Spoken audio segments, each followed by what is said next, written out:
Okay, so recently we got to see the first look at the Galaxy S24 Ultra, which actually has some major changes even in the design department. But what about the standard S24 and S24 Plus?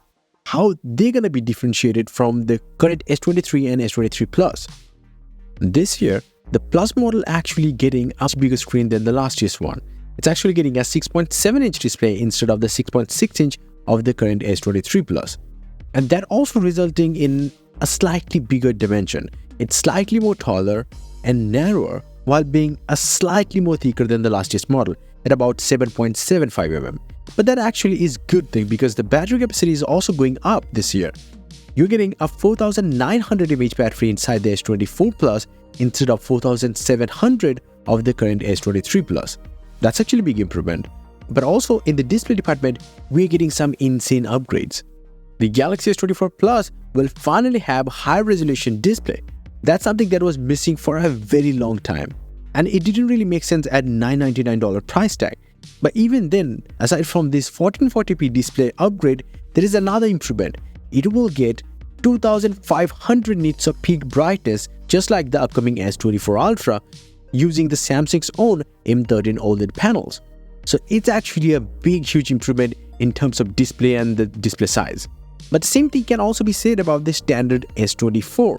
It will also get slightly bigger screen, 6.2-inch dynamic AMOLED 2X panel, but a Full HD Plus panel, and it will still have the same 2500 nits of peak brightness.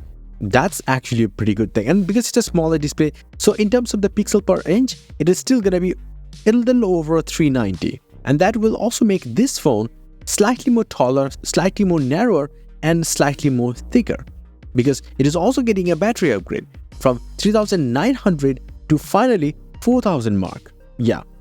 Now I haven't talked about the design, but the design is very similar to the S23, even though there are quite a bit of changes.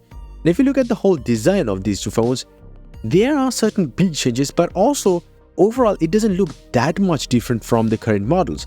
The same refined design with the camera cutouts, no island, none of those things. Very refined, simple, minimal design.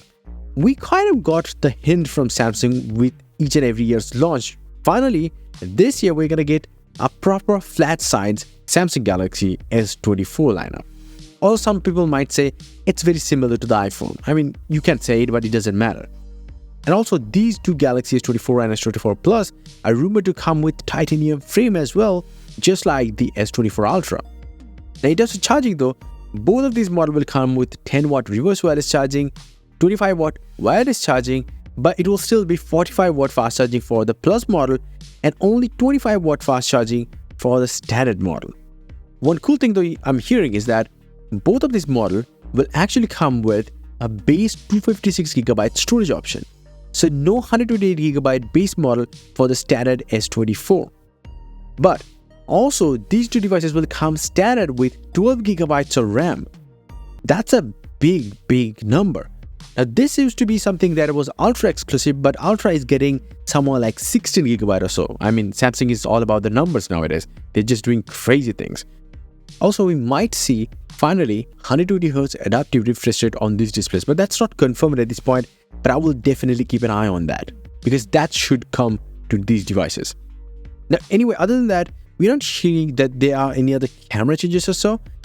Now other than that, there is another change definitely every year that is a thing, is the processor upgrade. What are the processor options going to be? Qualcomm Snapdragon 8 Gen 3 for certain markets and Exynos 2400 for other markets, unlike the S24 Ultra, which will actually come exclusively with Snapdragon 8 Gen 3. Now the Snapdragon 8 Gen 3 for Galaxy will actually have 1 plus 3 plus 2 plus 2 CPU configuration, whereas the Exynos 2400 will have a crazy 1 plus 2 plus 3 plus 4 deca-core CPU configuration. That's a crazy one. And then again, one will be manufactured by Samsung Foundry, and the other one is actually going to use the TSMC's processor node, the Snapdragon 8 Gen 3 for Galaxy. So let me know your thoughts in the comment section below. What do you think about the Galaxy S24 and S24 Plus? And yes, if you want, you can get some crazy cool wallpapers up on my website. A link down below. Until the next one, bye and take care.